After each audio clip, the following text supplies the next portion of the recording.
Yo, yo, yo, what's up, everybody? We are back with the first ever episode of unThreaded. My name is Jhamar Youngblood. I'm here with my boy Dodger in Dallas, Jesse Hagen, producer Bone, and the amazing, brilliant, intelligent, our new executive producer. Yeah. And Bone is the co-executive, so our new executive producer, Leigh. Leigh, do you want to camera up so the people can see your face? Yes or no? Yeah, sorry. There she There you go. is. There she is. Let's go. Let's chat. Come on, Jesse. What Look do at you the think legend in about the this? background. He's Hey, playing- what's that game JJ. Wait, what's JJ playing in the background? Because this is like a The- 2-for-1. We get bonus the JJ new- content. That new football NCAA thing that came out. NCAA Oh. 25. And is he only Mizzou? Yep. Yeah, that makes sense. Told him he could, after Mizzou loses to teams, he could come back and play against them and win. And it would make him feel good. It's got to be good therapy for him. But we are really glad to have you, Leigh. Leigh pointed out something really great, I think, when we had our kind of discussion around the reconfiguration of the host room. She's like, y'all need additional perspective here. And I think that was a really excellent note. So we are excited to have her on board. Very, very. She's gone, but Ty, what's up, man? How was your week? It was good, man. You know, I've been dealing with this restaurant opening. Been dealing with that, yelling at a whole lot of 17, 18-year-olds about how they not doing the computer right. You know, things like that. I feel you. I feel you. Leigh is gone, but you guys want to chat about like the rebrand and everything. Ty, what do you think about that? Like, what was your perspective? And do you want to share how everything happened? Because I know in the group chat, he was like, wow, we did all this in like a week. Like, you want to share more about that? See, yeah, definitely. It happened quick. A lot of it happened quick. And not that that's a bad thing, right? Sometimes good change comes swiftly. But I think what caught me off guard was just the fact that we're going from the podcast that was making fart jokes and NBA talk to kind of being, you know, we're kind of more multifaceted now. We all have to embrace that. And I think I was a little hesitant to embrace that, to be honest. But listeners, don't back out. We are going to have plenty of fart jokes and NBA chatter. That's what's going to be in the mix. That's just table stakes. No, Ty, we're definitely going to get back to that. Yeah. Jesse and then Leigh, share your perspective of everything that went down and how we got to where we are right now. Yes, sir. So, you know, I think it was interesting coming in. First of all, I was like obviously overjoyed to just be welcomed in with such open arms from you, Jhamar, and from you, Ty. And y'all know that, like, I was really pumped. We cut that promo. We had a lot of great chatter. But, you know, there's also kind of in the back of my mind, like, I was thinking, like, this was also its own thing before. And actually, I ended up reaching out to SBW, and we had a good conversation. And I think it just let him know, like, hey, we have so much respect for, like, what you did before, and we want to make sure that that banner is there. If that's something you want to come back to, we don't want to like dilute that. We want to make it something that's our own thing. So we want to make sure that like we have the ability to kind of talk about the NBA, make fart jokes, but also kind of like address the like entire community that we've become a part of. And so I think that was like the exciting opportunity when like the group chat really started blowing up, was like, yo, we all touch upon things beyond the NBA. We're all very like multi-dimensional human beings. And I think the show can be reflective of that. And I think that's like the thing I'm most excited about with this unthreaded concept. The new format is just like looking to cues elsewhere as well to see like, where's the conversation going even beyond basketball, and how can we weave that into what we're doing? Nice. Leigh, and so Ty mentioned that we made the transformation from being silly to having these different types of energies and perspectives out there. Can you share your role in that and your perspective of everything that happened? Well, according to you, I'm the boss. But Yeah, she's the boss. We needed one. We needed a bus. We needed to get like in line. yeah, so there's been a few times even when I've watched the past show where I've noticed you're like, man, we should probably ask some women about this and maybe not just make assumptions. So partially here for that, and yeah, to rein you guys in sometimes when you get a little wild, little off topic, or maybe a little too far. But Nice. I mean, my sense of humor is, pretty decent, so I'm here for it too. I like the funny stuff, stupid stuff too. Nice. Well, we're excited to have you. It should be fun. But not only do we have new people involved, we also have a new format. And this was heavily led by Jesse. He has some experience in media and creating things like run of shows. Ty, we never had any of that. I just text Ty. I said, Ty, here's the topics, bro. Yeah. We about to freestyle. We were like, all right, bet. It was like them Cowboys. I swear it was like 30 words maximum. So now we have these things called Jesse running shows. Jesse introduced us to that. So explain the new format and what the listeners and viewers can expect going forward. Cool. So I think, like I said, part of the effort behind this is to like touch on conversations that are happening on Threads. I mean, we all met on this platform. Jhamar, you and I got to chop it up earlier this week with Aaron Bullwinkle, great dude. I think we all talked about kind of how Threads is really unique in that regard, in that like we've all been on these different social platforms, but for whatever reason, this community came together on here. And I think that's like definitely the NBA Threads experience, but also other people's experience on the platform too, where like there's a layer of like care, consideration, or thought. Maybe it's just like Threads being a year old and the trolls haven't all come in yet, although we know that's like possibly changing too. So we're going to talk about that too. But I think the new format and why I'm excited about it, and hope like the rest of the group is excited about it as well, is like we're gonna pick one topic per episode. So there's like an overarching topic, and then there's 3 kind of conversations beneath that topic that might veer off in a different direction. But those are going to be drawn from 3 threads that we just find during like the week as we're leading up to the show. And those 3 threads are all going to relate to the main topic, but they're going to touch off like a larger conversation about like different perspectives and kind of what we've noticed, what we've clocked on the platform. And of course, like how it kind of affects us, our perspectives on it, whatever like additional kind of sizzle we can bring to those topics and those conversations. And then we want to make sure that it doesn't get too heavy too. So between these threads, we're going to have these like recurring segments. And I think these segments are going to be a lot of fun. We have a ton of really fun ideas, be it me preparing Minnesota food recipes for y'all, or a couple that you'll see later this show. Like we've got a bunch of recurring segments that are also going to help break up the kind of heavier conversations too. So I'm just really excited. Like I think, again, we're pulling real conversations from Threads, pulling that through the lens of NBA Threads community, and then breaking it up with just us having fun. And that's really what I'm pumped about. Yeah, we're official now, Todd. That's what that means. Hey, man. We official I now, don't know nothing Todd. about that. Nah, Todd, trust me, Todd, we are official, and I'm about to show the world how we're official because You know what I'm saying? He got us all Rolexes. He said he was going to pull them out right now. Nah, it's not that. It's the opposite of that. I want you to introduce the topic of tonight's show. What's the overall So theme, the Todd? topic, the overall umbrella that we're working under tonight is politics. Yeah. Okay, and actually, Todd, I kind of want to call you out, but I want to Yeah, do it in a no. fun way. I want to let you know it's no beef, right? No. How come when I mentioned that I wasn't, or that I didn't really want to tackle politics in the group chat, how come you didn't back me up in that moment? Why did you wait a few days later to then say, I'm not comfortable with doing this? Let me hear this, my brother, because I feel like you and me together, we would have won that argument, bro. We would have won that argument. You left me on the island. I'm like, damn. You wanted me Todd. to be dead ass with you why I didn't join into that conversation? Yeah, please. Because y'all had it at 8 a.m. Hey, okay. Okay. I work 5 a.m. to 2.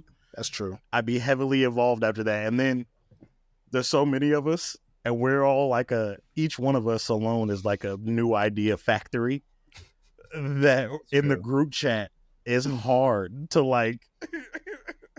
It's hard to keep up sometimes. I'll like start following one like group of texts, and then it's like, we're going way over there now. We're going way over here now. And then by the time I catch up, I'm like sweating and breathing heavy. I can't. Jamar called it a gumbo, and that's like That's it's exactly a robust what it is. a robust list of ingredients in that Ty, group you know chat. what, Ty? I accept that answer, my brother. I accept that answer. I'm not gonna lie. I accept that answer. I know But you've had those moments It's where you also come into funny- the group chat and you be like, what is going on in I here? feel you. Dude, we all keep like such different schedules. That's a funny thing too. So like the group chat really does have a hilarious dynamic because like we're all off doing our own thing. And if you miss 1 hour of the group chat, Right. you coming back to a completely different bite of that gumbo, man. You're like, Yeah. whoa. But it is a funny microcosm of politics because it's like, well, we had the like discussion, we had the like back and forth, and then it was kind of like, okay, we're moving forward with that. And then you have like the lone dissenter who's like, now I'm gonna come. Now I got a different opinion on that, you know? Right.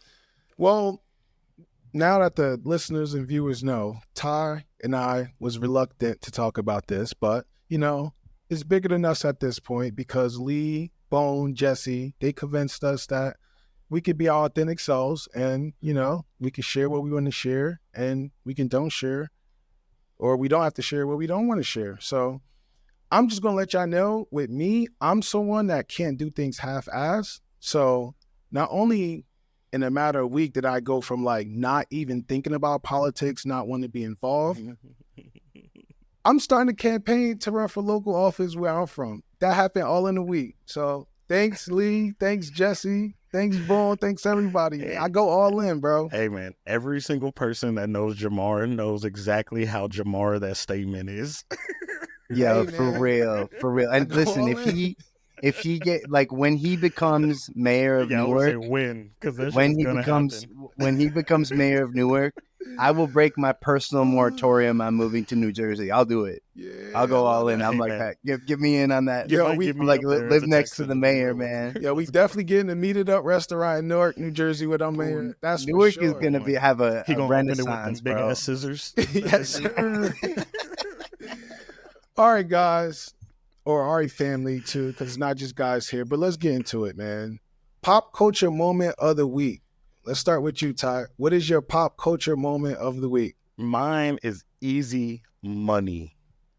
It's Robert Downey Jr. coming back as Dr. Doom. How can you even ignore that moment? Even if I'm you're sorry, Ty. partially in the comics? I ignored that because I don't even know what's happening. Please explain. Man, Robert Downey Jr. has made $600 million playing Iron Man in the Marvel Cinematic Universe.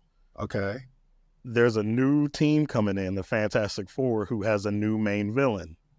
Oh, Iron Man died in Avengers Endgame. so he's back alive. We see that's the thing. I've seen a lot of theories. I've seen stuff talking about how the Avengers lost their anchor being. No spoilers for where that's from. And Tony Anchor Stark. bean? Each universe has an anchor being. And when Oh, that being being. I thought you dies, said the bean universe like BAN. when that being dies, the universe dies shortly after. And the rumors I saw are that the Avengers are going to call in a new Iron Man variant from a different universe to take over Wow. and be their new anchor being. And then it's going to turn out that it was Doctor Doom instead of Iron Man. I could hear it in Ty's voice halfway through saying that. He was like, he realized how comic book nerd that was. He was like, See, right as but he was that's the like, thing, though. they're going to call in an alternate Iron Man. I think that's funny that you said that because I actually had comic book nerds beating my ass on Threads. You did. You got into it, man. They were calling me nigga, and they were blocking me and reporting me, all because I said I liked Robert Downey Jr. coming back as Dr. Doom. See? And then you know me, you know that's I not knew where that it didn't ended. sound right. Wait. I knew something about that was wrong. Why don't they want Robin, I don't even know his name. Robert Downey RDW, Jr. whatever his name is. Why don't they want him as this Iron Man person? What did Because he he do? already played Iron Man and made a lot of money, and he died in a really dramatic way. So they feel like this actor coming back to play He this new grifting. character. Yeah. But yo, didn't he also die in? I can't remember what the one before Endgame was called, but he like died. Like so Almost. many people died, so they Yeah, always can yeah. retcon because this is comic books we're talking Hey about. man, the number one rule in comic books is nobody is ever permanently dead. Never. They're like, oh, we got from Universe 72. Now I can't tell you how many Wolverine Superman. stories I read where he died in the end. No, listen, that was a great one, Ty. Leigh, Thank you. if you're there, do you want to share yours? Your pop culture moment of the week? Yeah. It's really a lot of them, but I just can chalk it up to Simone Biles. She's been posting some awesome things. I don't know if you heard about the gymnast from the last Olympics that called them out. And, you know, some of her posts on Threads. Oh, and she's posting on Threads, which is awesome. Like, don't hit me with the haze. How's Paris? Goodbye. And then the, what'd she say? How's that for a bunch of like, because that's what the girl called them, I guess. Lazy, no talent, lack of talent, lazy Olympic champions. And she posted the golds after that. And, you know, just the GOATs, Serena and Michael Phelps, were watching her, just speaks to how amazing she is. And I love her giving zero fucks. Oh, and they reveal that their like team motto was "fuck around and find out," and that makes me like all of them more. That's So. a good one. Amazing. yeah. That was a good one. They won the gold too, right? Mm-hmm. Yeah. Oh, by a lot. So yeah, it was great. Shout to Simone. Thanks, Leigh. Jesse, what's your pop culture moment of the week, my brother? So I don't want to steal Lee's thunder here, but mine is also Olympics related, and I know that the U.S. men can't hold a candle to the U.S. women, but I was really into this story of the pommel horse guy. I'm looking up his name right now. It's Stephen Neodorosic. I think I'm pronouncing that right. Y'all know me, and names are not a good combination. But this dude was at the Olympics for one purpose. He only does one event, and it's the pommel horse. And it just so happened, I guess it's not always consistent the way that like the routines or the events happen in team gymnastics, if I'm recounting this correctly, but he like bided his time, didn't do anything. It was just sitting there, and like he became a meme during the day because he's kind of this like dorky, nerdy looking dude with glasses. And so he was just like waiting in the wings. And then in this moment when like the US needed a big performance, they needed a huge pommel horse performance to be able to medal, and they hadn't medaled since 2008. This dude like locked in and like threw down on the pommel horse, and the US men's team got the bronze medal. But I got big heart for anybody who's there to do like one job. They're like, you know, Vincent Wolf from Pulp Fiction. Like they're just like, call me when I'm needed. And then they just throw down. Legend. So that's my dude, pommel horse guy. Legend. He sounds like a legend. Bones' pop culture moment of the week is still on the Olympic theme, just like Leigh's and Jesse's. Was the NBA, or not the NBA, the U.S. men's basketball team returning? He says that with everything going on these last few weeks, it was cool to see the NBA Threads community together, back talking about the games that has been happening. So it was Olympic themed. And mine is not Olympic themed. It is Meg Thee Stallion twerking at the Kamala Harris. Like, what was that? What was it, like a event? Or what type of event was that? This Atlanta rally, I guess. Oh, it was a rally. Okay. Meg Thee Stallion was out there shaking her cheeks, representing the hotties. And I don't know. To me, that was interesting because there are a lot of people that are outraged. They're like, yo, what the heck is going on? But then I'm looking at it like, that's progressive, man. You got the hotties with a stage up there, and like, who was mad about making the stallion twerking in them pants? Bro, everybody was. They just was like, yo, what type of party is this? Texas. You gotta go talk to some neighbors over there, Ty. I've met those people. Nah, but bro, honestly, and I know this is politics, so we might as well just get right into it. I think I think also Democrats too, because like if you're like older Democrat and your party used to be something else where it was like I don't even want to talk too much about it, but then you see like bro in the 90s booty shaking was just for like Uncle Luke, bro. I haven't seen booty shaking like I'm telling you, I grew up in the 90s. Everybody wasn't just booty shaking. That was like in Florida. Now they're doing it at rallies. So it's just like there are a lot of people that may be against that. That's all I'm trying to say. And I see both sides of it. That's all. No, that's true, man. You used to have to stay up to like 2 or 3 a.m. like Right. BET uncut if you want to see the like Nelly tip drill uncut video.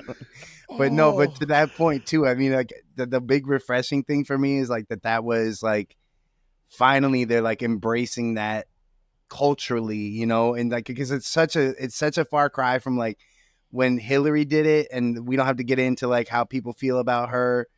Maybe we will later, but like when she was always like, "Oh, I've got hot sauce in my bag," you know, it was always like, "Oh, I don't like." It's just I know what you're trying to do, and I know like what you're referencing, but it just is very deeply uncomfortable. So just letting Meg like take that stage and like do her thing was like, Come on, just felt really real. Like what UPN would think the first lady acted like.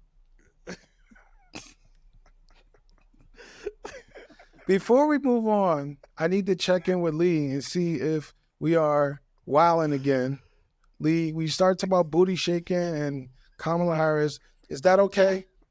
I think it's okay because it's on brand for Megan Thee Stallion. So like that's like, you know, and yeah, I thought it came close, but I'll allow it. Okay. No, So I think Leigh's it's- I team thought- I booty think it was just shaking. fine. Okay. Nice. Okay, so again, let's get into our 3 threads. The first one, Jesse is going to present.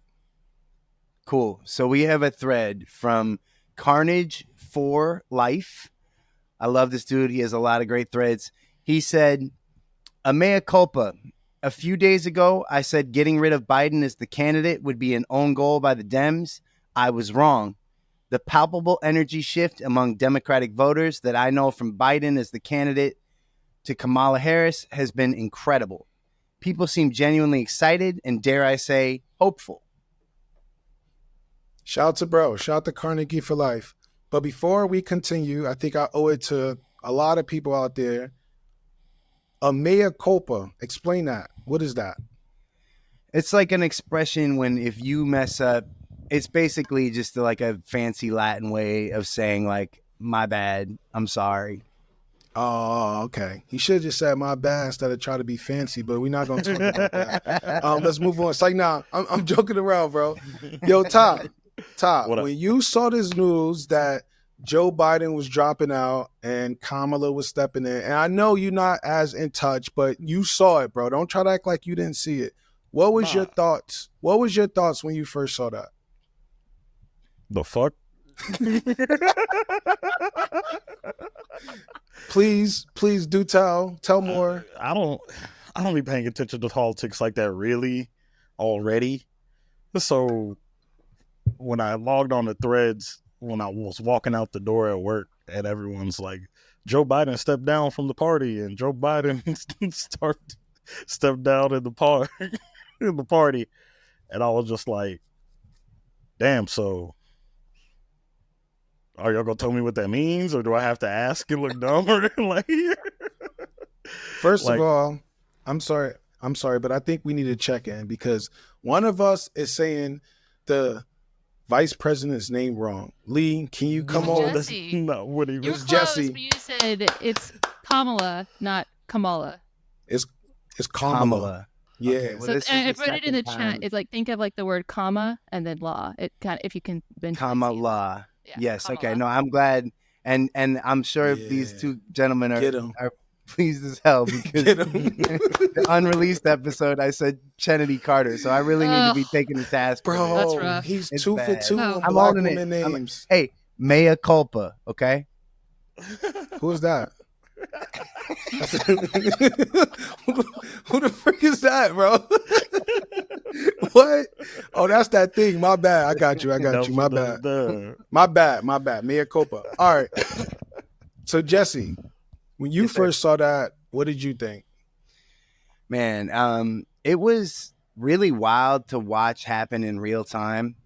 And I think the interesting thing is like we are all children of the 90s, like you said, Jhamar. And so growing up, there was always this kind of like you watch the interplay between candidates and the media and how that was like part of the dynamic of an election. Like, you know, we're coming from you just talked about Megan Thee Stallion twerking on stage or booty shaking on stage. And like, you know, the first thing I remember as like, oh, this is a big deal or whatever was when Bill Clinton played the saxophone on Arsenio Hall, you know? So it was like, it's like wild to think that the media has evolved to the degree where like users and people are also affecting the dynamic and you clock that shit in real time. So even if it's like you're saying, Ty, like if you're not like big into politics like that and you don't even like follow a lot of like political pundits or anything, this thing is such a big earth shattering like development that like it's unavoidable and everybody's talking about it. So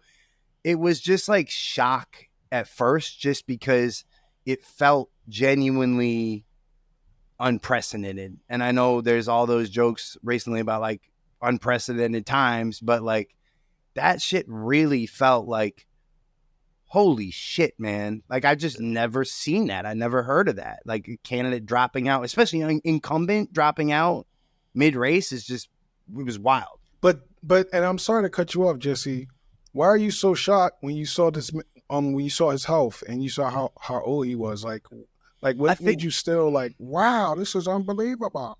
I think it was because, you know, he and his team and, you know, the inner circle or whatever had been so committed to like seeing this through. And every public statement that they'd said was like, we're going to do it. And we, you know, we have to do it. And this whole like bound by duty kind of thing. And so you thought that was going to bring him some new life? It wasn't that I thought it was going to bring him some new life. And it wasn't even that like I thought, you know, similar to like the thread, I kind of like was similarly like just so, I don't know, man. I don't even know if you can shake things up because it felt like the election was so close. And I was just like, I don't know if it was because just the mindset was different at the time, but I was very concerned and it felt like the Republicans and Trump in general was just like running up the score. So I was like, I don't know, man. But like, I was shocked just because it felt like what I wasn't ready for that. Even if that was the chatter, even if those were the headlines and we know he was diminished mentally, like I was just not prepared. Running up the score. We're going to get back to that. So remember you said that, Todd, help me remember that, running up the score, because I think that's going to tie into a future conversation. Can I say one more thing on that though? Yeah. I think it's crazy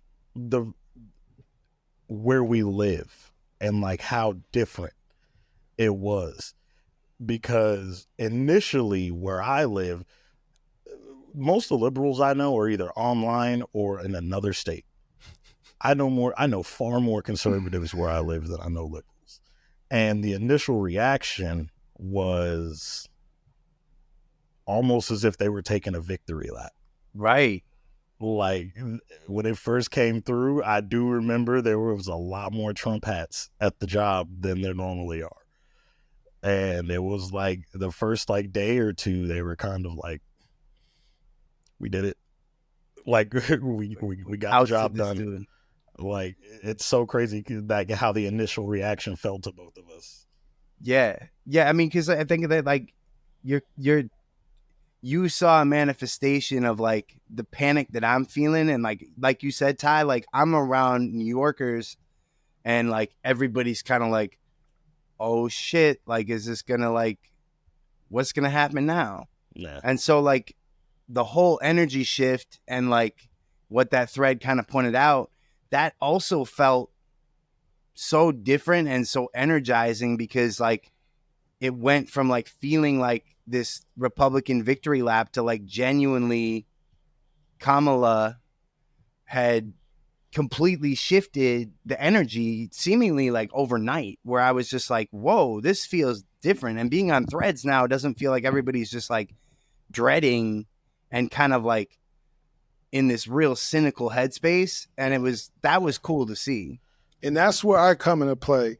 And that's why everything I said earlier about me running for office, that's when all this ties in right now. Yo, Todd, a few weeks ago, I was like you, bro. I was checked out. I wasn't even going to vote, bro. Because I'm like, Joe Biden, Trump, nah. But then Kamala happened. So, And that's what really changed it for you? bro, it changed it for me for so many reasons. The first one is I post this video on TikTok, and I explained that I was hanging out with some family members, and I had a younger cousin. She's going to the seventh grade, and we were just talking. I asked her, what did she want to do when she became older? She said she wanted to be a DoorDash driver, right? So, and then I was trying to give her some inks. Like I was like, what? And then she was like, now why are you hating on me? And I was like, I am hating on you. I agreed to hate it. I was like, yo, you're right. I'm hating on you. But then I thought, if Kamala was president, even though some people say she's black, she's not black, whatever. Yeah. And in this society, they see her as a black woman. So if there was a representation of a black woman as the president, would younger black girls dream bigger, have bigger aspirations? So I was like, okay, that happened to me. And then I realized all of the energy that went behind Barack Obama. Yeah. And many black people don't see Barack Obama as a success for black people. But it was so many black people that still supported him both times, even though they don't think that there was a lot of success. Some black people think they have more success under Trump than Obama, whatever. But I thought about that, and I'm just like, if I went emotionally hard for Obama, the first black president, I should have that same energy for the first black woman president. So then I'm like, dang, okay. So and this happened so fast because I wasn't even thinking about politics. So I'm just like, yo, I gotta go all in because I always dreamed about running for local office. I studied campaign and elections in college. So I went so hard for Bernie. I don't know if y'all can see that post up there, but Bernie was my guy. I went hard for Bernie. So I do enjoy politics, but this was a game changer for me because this was all about representation for me. Right. It was about representation in our society. So I'm asking you, Ty, if you have children one day, you may have a black woman or you may have a black daughter. Does it matter that a black woman was president to you? Yes. Yeah, does that perspective matter? It does. And this is super interesting because this is a deep cut memory. I played football in Texas my whole life. And after the Colts won the Super Bowl, I remember having a conversation with a bunch of my very, very conservative white friends. And they were talking about how the Colts were so good. And I was like, yeah, and Tony Dungy, first black coach with a Super Bowl. And they were like, why does that matter? All of them couldn't grasp why that mattered to me. It's like, bro, because he's the first one. They just none of them could grasp why it mattered. And I think that that's a big part of it. But also when it comes to politics, to me, it feels like a draining game. It's something where you have to stand up when you can stand up and sit down when you can sit down. It's always happening 24/7, especially with our 24/7 news cycle, that it almost feels like an absolutely draining task to keep up with everything that's happening. For me, living where I live, being a liberal, it was much easier for me to just not talk about it and then just go vote blue. I'd catch so much more shit doing it the other way. But also in that same time, I always knew I was voting blue because I knew I vibed with what they were going with. Last thing, the Joe Biden could have stepped down for a bucket of chicken and I would have voted for him. There wasn't no way Ty, you that easy, bro? A bucket of chicken? I'm never, bro. I've seen the shit they're trying to do. I'm not, never would I vote. Man, have you seen his hair? I mean, this dude is just the crustiest dude that ever existed. Listen, I'm not. Listen, listen. Y'all not gonna have me up here If a defending sun-dried Trump. tomato was a person, Ty, you can't have me up here defending Trump because there are a lot of black men that says Trump has helped them. Whether they hey, hold freed on, I'm them about from to. prison, they freed them from prison. They say Trump gave So did the Kim most money to Kardashian. What are we doing here?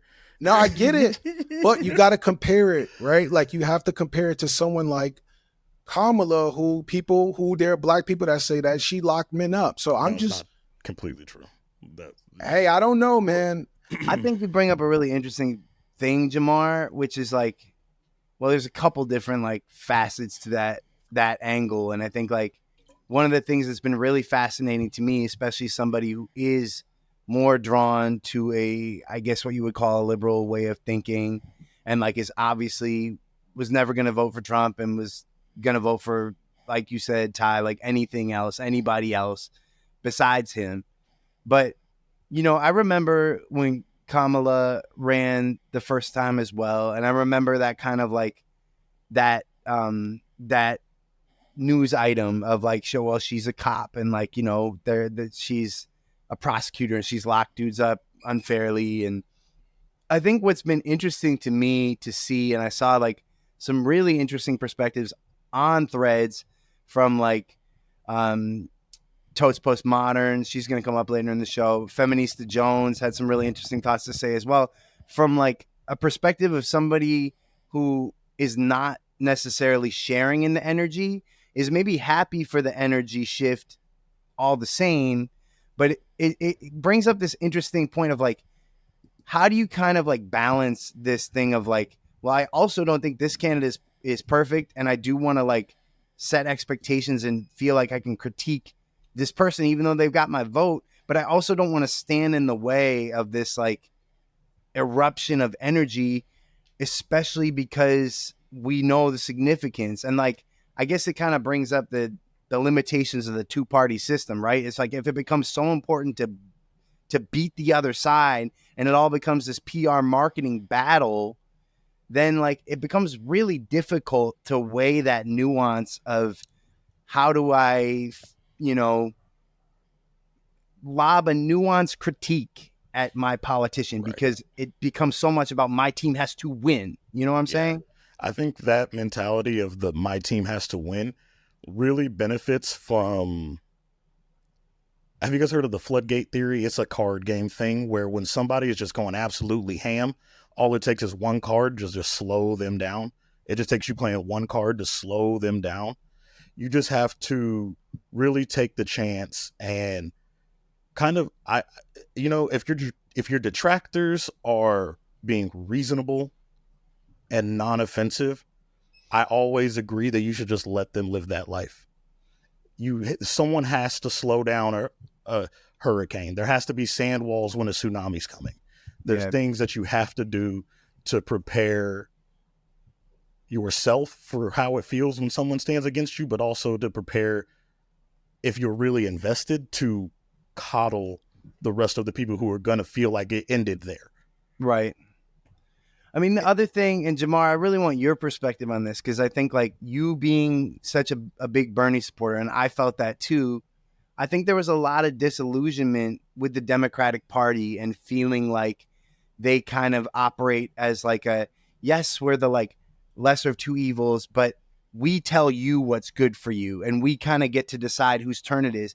And the struggle is like, I think there's like legitimacy to that thought, but the difficulty in this two-party hyper-polarized system is that like the instant you start to kind of posit that notion, especially in a public space, you're aligning yourself with like the scum of the earth, like the literal worst people online.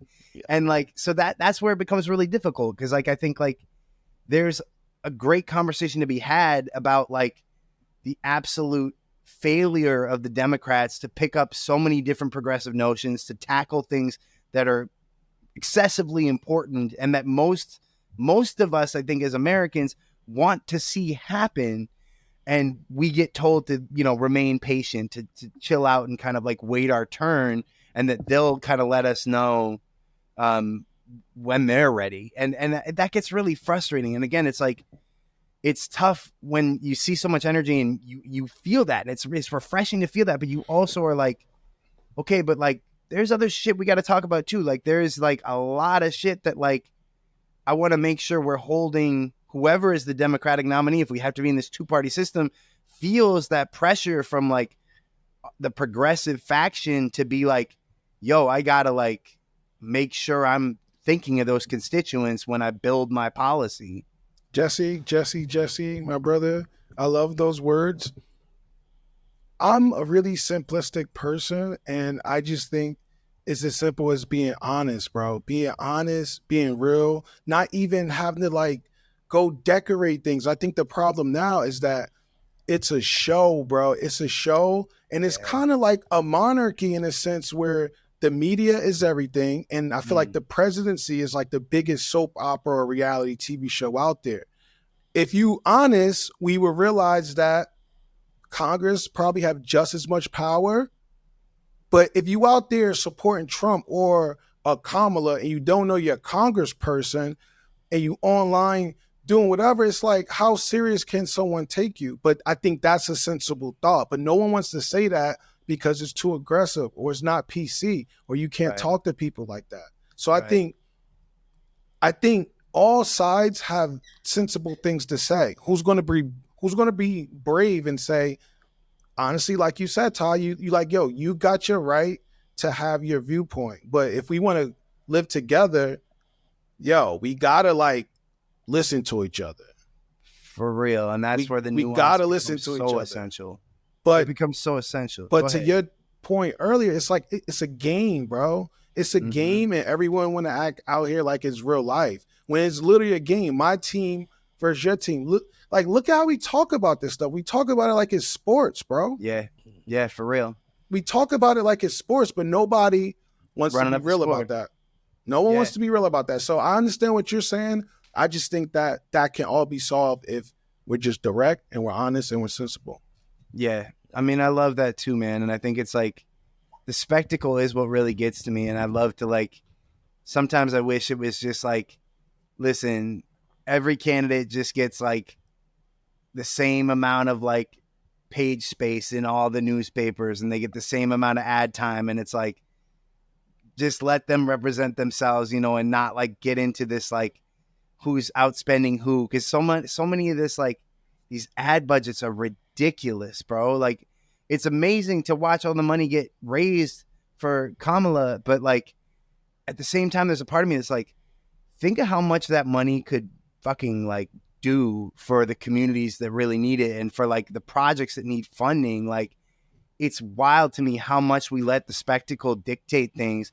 And I think like where the refreshment comes in, the energy and all the things we were talking about, like it's just that like finally it feels like there's a good team doing it. Like Biden just was like lifeless, man. And that was like it was just a turd to watch like that campaign because it was just fucking lifeless. And the same like what I was talking about with the Hillary Clinton, like when she dabbed on the Ellen DeGeneres show, y'all remember that? This is like probably my least favorite pop culture moment. She's like just like brutal.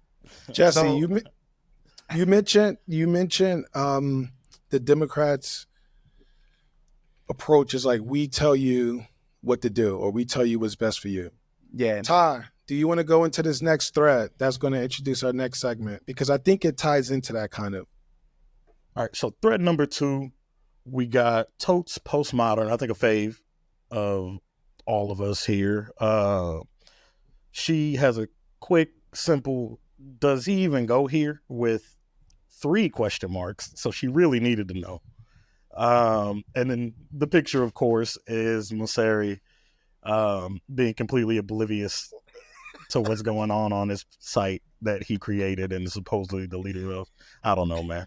Yeah, Ty, what do you think of that? Like, is that given, like, what do you think about the CEO of this product ignoring simple user requests from power users, bro? Like, what's your thoughts on that, Ty? Okay, so that's... Give it to us real, bro. Give it to us real. So him ignoring... Okay, there's 2 ways to get annoyed by this thing, right? The second one, your question, I'll talk about in a second. But the first thing is you have to consider when he's asking that question, you do have to just at least be realistic for a second and be like, he's seeing all the back end. He knows a lot more about what's going on. Maybe he was just trying to be, maybe he was a little too fucking snarky about how he went about it. So he trolling? So he got roasted for it.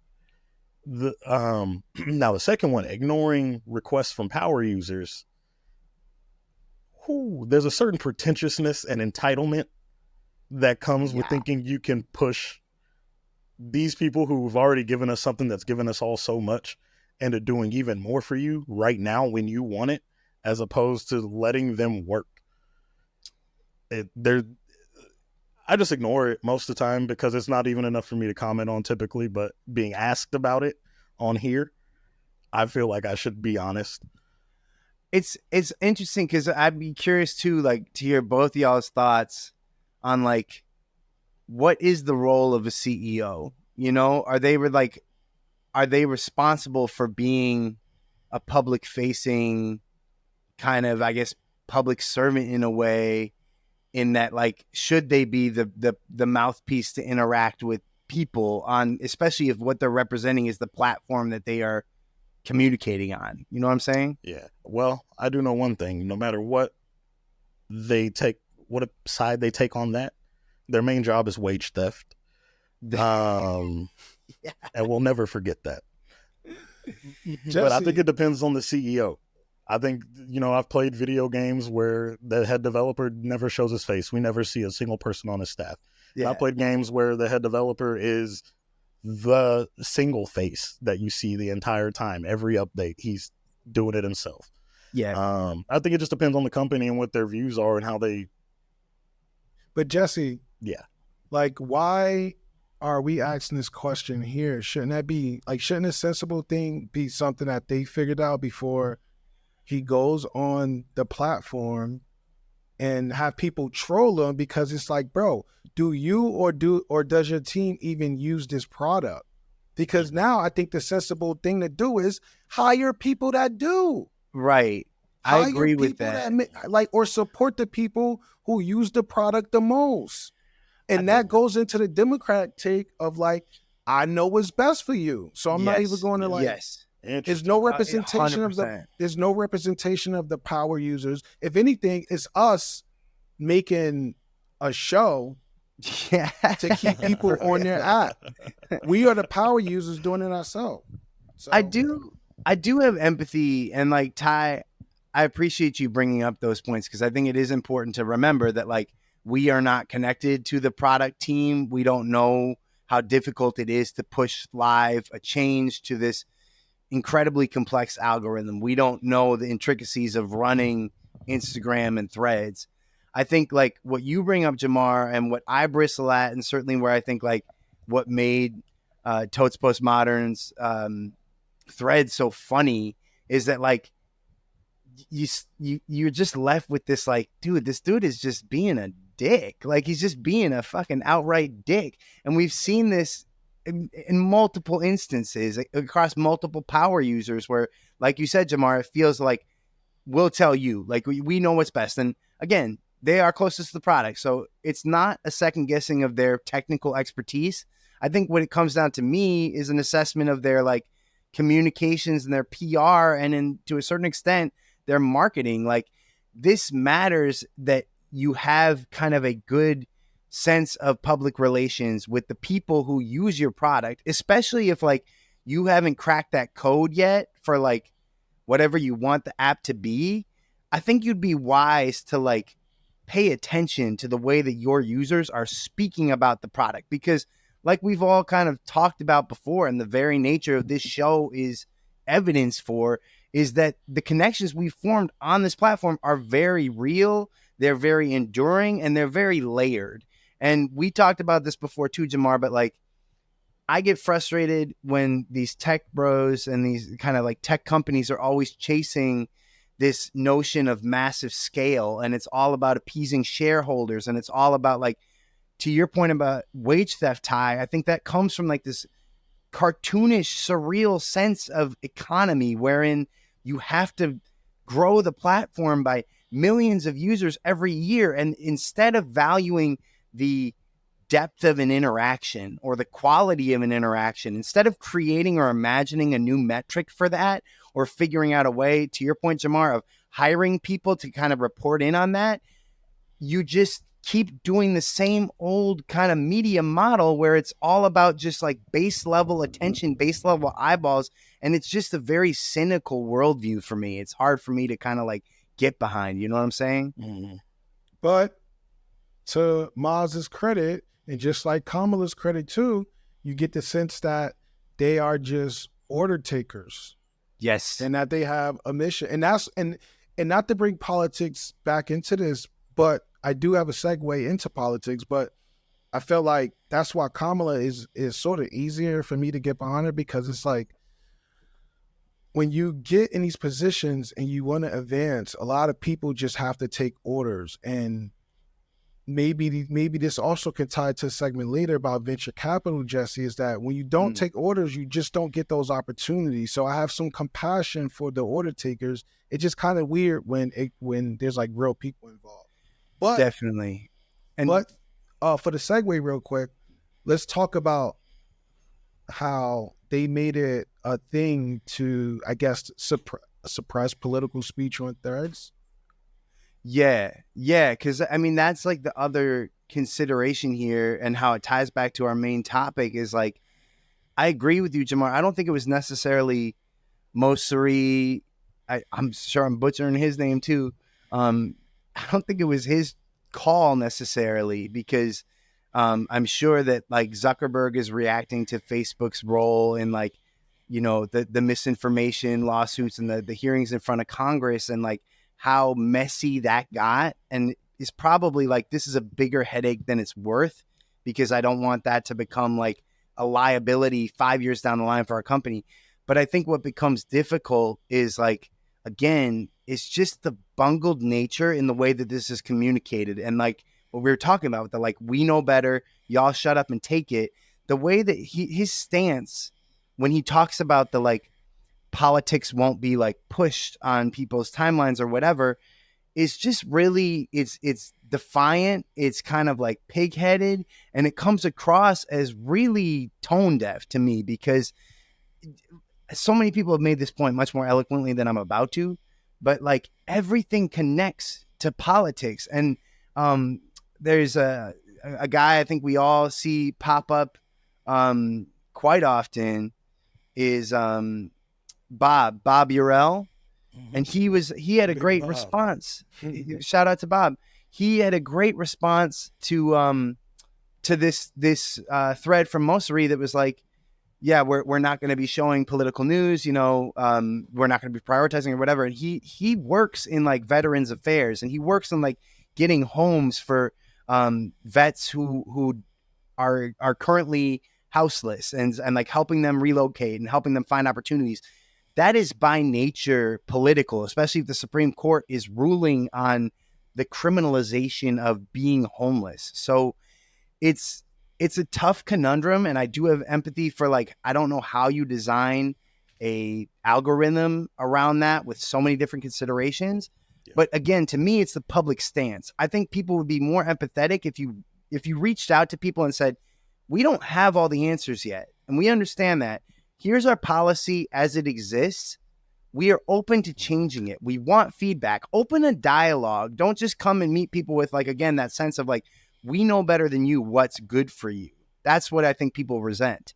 Hey, Ty, how do you think that everything Jesse just says, how do you think that relates to our community that we built at NBA Threads? Do you think that this is going to be a sustaining community that can break through all of the energy that they're bringing us at Meta? Like, do you think that as far as that question goes, I think absolutely. I think absolutely NBA Threads will push through whatever is going on. I think we've already seen that the company itself has already recognized NBA Threads as a community that they would point to be like, see what you can do here, like see what you can build here. But also at the same time, for me myself, the no political thing didn't really have an effect on my Threads usage. You guys know I get on and post the stupidest memes I can find. And then I don't even really get on my feeds. People start complaining about their For You feeds and stuff. And for me, it's like I post a dumbass meme and then I talk to people about it in my mentions. And then I post another one when that conversation dies down and I talk to everybody about it in my mentions. Like, it's not, I've never had that issue because I don't typically hang out where the feed would be when I'm on Threads. And I feel like I have a very unique use sense in that way because Threads has given me something that the other site didn't. I would post these memes and get a bunch of likes and no one would talk. Now I post them and there's people that laugh at them with me and there's people who want to be like, well, actually. And you got to let them both thrive. I'm at that point now where I'm good just letting them both thrive. But nice. It's interesting. I feel like I have a different use case than most people. That's good perspective. So we're going to get into the last and final thread. Jesse, I'm going to have you, or let me do this again. We're going to get into the last and final thread. Jesse, my brother, I'm going to ask if you could read that for us. You bet, man. So this comes from NBA Threads community fam, Carrie Cornish. She says, I'm going public again, but if I post about Caitlyn or Angel and you come into my mentions just to trash the other person, I'm blocking you. I don't care who you're a fan of. If you care about the WNBA at all, you've got to respect what they are both doing for the game. And I think we're going to ask our boss, Leigh, to cam up because we need to know what are the dynamics of speaking about women's sports on Threads from your perspective. Like, give us basically like give us the rules and give us the vibe that you think from your perspective we need to have when we're speaking about women's sports. Well, yeah, those are, I was kind of thinking those are kind of twofold because there's talking about women's sports and there's being a woman talking about sports. The second part is that has always been what I feel like near impossible for me to get, not even engagement, not like likes, but just conversations. If I start one, dismissive, like probably don't know what I'm talking about type of things. And I actually brought this up, and I'll do a little shout out to Unc because he's one of the first people that responded to me when he was asking about, can you say someone's the GOAT if you never watch them play in real time or in real life? And I just gave a response that I thought was, just my thoughts. And he responded, that's a thoughtful thing. I've never thought of that. And I was blown away that I got that response. And, I'm this far in my life in 2024, like that's one of the first times this ever happened, which is terrible. But I'm glad that I have found this place because of people like Unc and you guys that actually, that you don't, discriminate who's saying it. It's more about the content. And then talking about women's sports, as a woman, it feels kind of like that you're always on the defense because there's always like, well, they don't get as much viewership, or if they were better, or if they aren't as athletic, they're not as good at, whatever. And it's like, well, a lot of times they aren't given that opportunity. Like I said, I just always feel like I'm having to defend these actions and these things, and it's not their fault that they have a short season or that they don't get broadcast rights. It's the, capitalism networks and whatnot. But it's still pretty rough. And as Carrie pointed out, like she can't even feel comfortable posting about people that she likes because people just attack her. So Leigh, can I ask you something? And I'm prefacing this with, this may sound absolutely crazy, right? But can you please share some insight on this? If you're getting that energy from someone on Threads, right, and their agenda, it's not true, that they're just trolling, they're just looking for attention in their own little manosphere, because those replies get seen too. So they're probably not doing that because they want to reply like that. They are replying like that because they know that reply is going to get amplified. Knowing that, it still feels weird to receive that energy, huh? Even though you know what their intentions may be. Even if they're like a bozo, you're still gonna feel like 'Cause down. it reignites that, like, especially, um, it depends on where you're from, how old you are, what kind of upbringing you had, but most people might, like, if you're in a male profession, or you play sports, or you want to play in a co-ed lead, it's just there's always someone that's like, you shouldn't be here because you're a woman. And so you live a life of constantly, like, I'm even almost anticipating it, and like I'm ready. So it's like, when your like chest gets tight when you like feel like something's coming.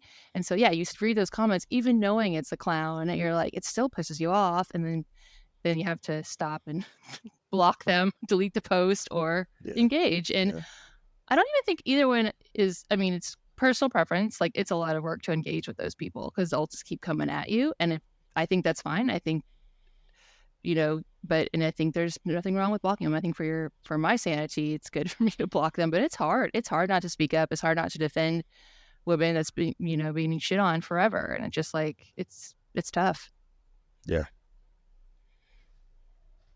But yeah, I want to fight. Jesse, I know you have some thoughts. I know you have some thoughts in that mind of yours. I saw you patiently waiting. Come on, Jesse, give it to us. Oh, Leigh, I would really be interested in hearing your thoughts. I read an article the other week that I found really fascinating from a publication called Flaming Hydra. Shout out to them, independent publication. But it was an interesting kind of look at how the WNBA as a whole was marketed. And what I appreciated and kind of had a vague recollection of was in the 90s, the league, and specifically the league stars, the ones that they positioned to like represent the league, was very much like I have everything. Like, I can be a mom and I can also be a baller. And it was very much this kind of like almost like traditional like feminine values, for lack of a better term. And I guess like at least what the article said, you look at it now and I think like there are certainly instances where it seems like the players themselves have a lot more agency and autonomy in how they present themselves and how they're marketed. But what you bring up is like just the cutting and like careless reminders of like this male gaze that just exists to just diminish no matter what. And it's like, you can be this record setter, you can be this like double machine, Angel Reese, but like there's always just this crowd that like just by dint of the player being a woman is going to say some foul shit. So I don't know. I just like kind of love your thoughts on like, as somebody who's had awareness of the league the same kind of amount of time as we have, like the evolution of how players get to represent themselves and then what they're beholden to from a league-wide marketing stance. Yeah. Well, first of all, that's that, you can do it all, be a mom and play basketball. I didn't see this, but I can assume it is like, it's been used for ages for women. Like, you can do it all. You can be a mom and have a job and take care, like, and it's like, that's insane. Being a parent is a full-time job.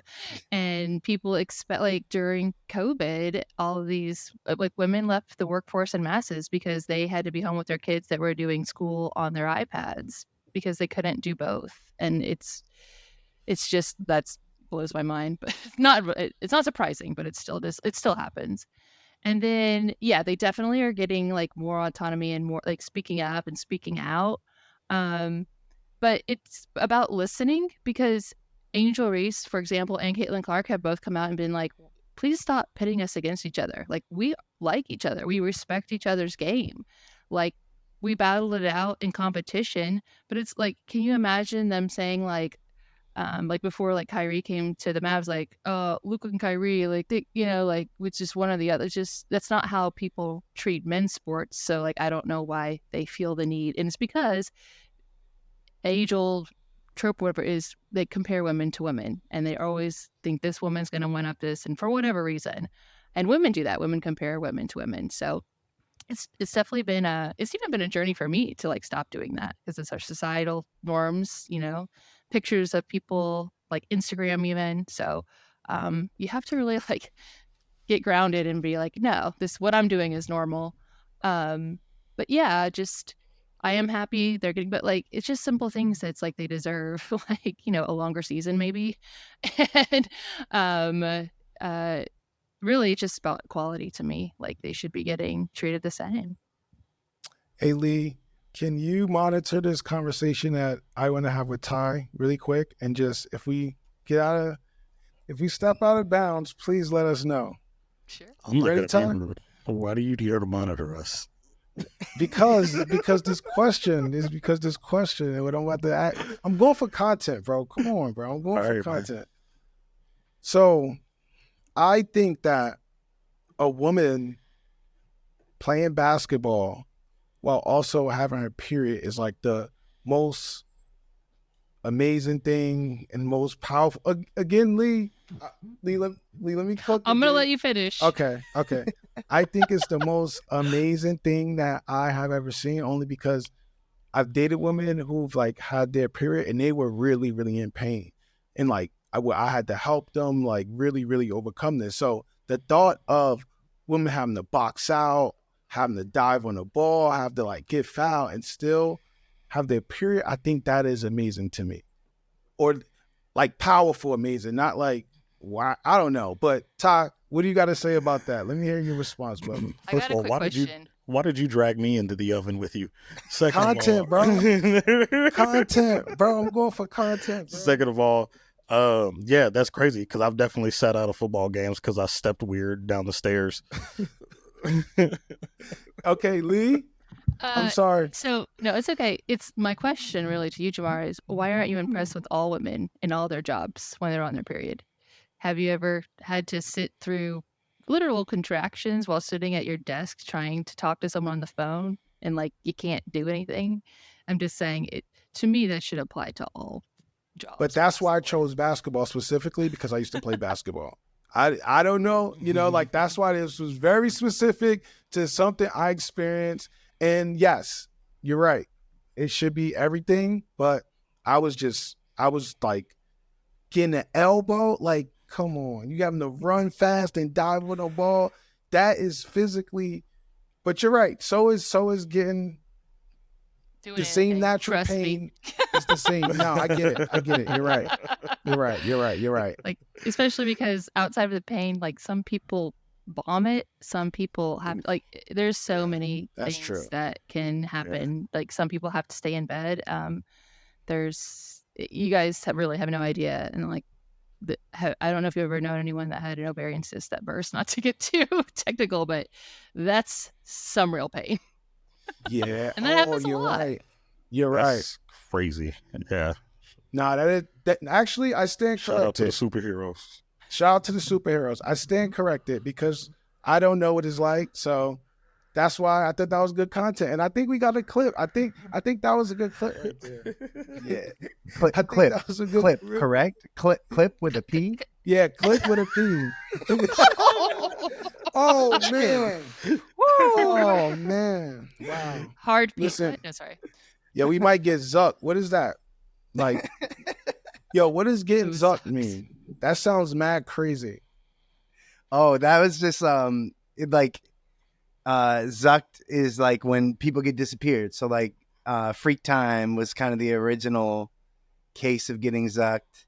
But then we've seen it happen to Tanya. We've seen it happen to Unk. Unk had the memorable playing Pictionary with images because he was zucked. Ty, are you scared to get zucked, Ty? Zorion been calling it, you got mossed because Masari. Oh, He been posting the Randy Moss picture. Shout out to him. He's funny as hell. I don't know, man. They just be letting me cook.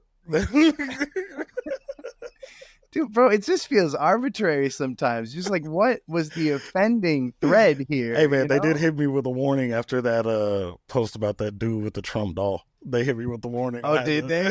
That was the Bridgie part. Well, that was you saw my response to you was like, I do, Yeah. and I mean this. I really don't think I'm built strong enough, man. If we had to trade algorithms, I think I'd be. Hey, I bro, think yeah. I'd quit the internet in a My day. timeline when I do be on there is not for the weak. No, sir. Yo, Wait, where did you find that? Where did you come across the Trump blow up doll? I was just on my timeline, bro. Somebody else said something else about it, and then I was just like, you know what? I got a question. I have several, actually. He's gonna take that home and do what with it? yo, I feel like this is a great show. I would love to Yeah. end it with a segment that we all can answer. And I want to start with Leigh first. Leigh, the question is, would you rather an anonymous stranger have access to your search history or your text messages? I'd rather them have access to my search history because Okay. I really don't look up crazy stuff. But I mean, text is where you talk about people. You have like a side chat out of a group chat. You can find out some good stuff in text. And yeah. Okay. Let's go, Ty. What do you got, bro? Oh man, definitely search history.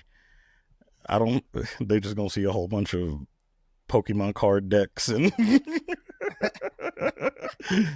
random YouTube videos. I'm not worried about that. What I am worried about is they're hearing them seeing me wilding in the text messages because that's where it really goes down.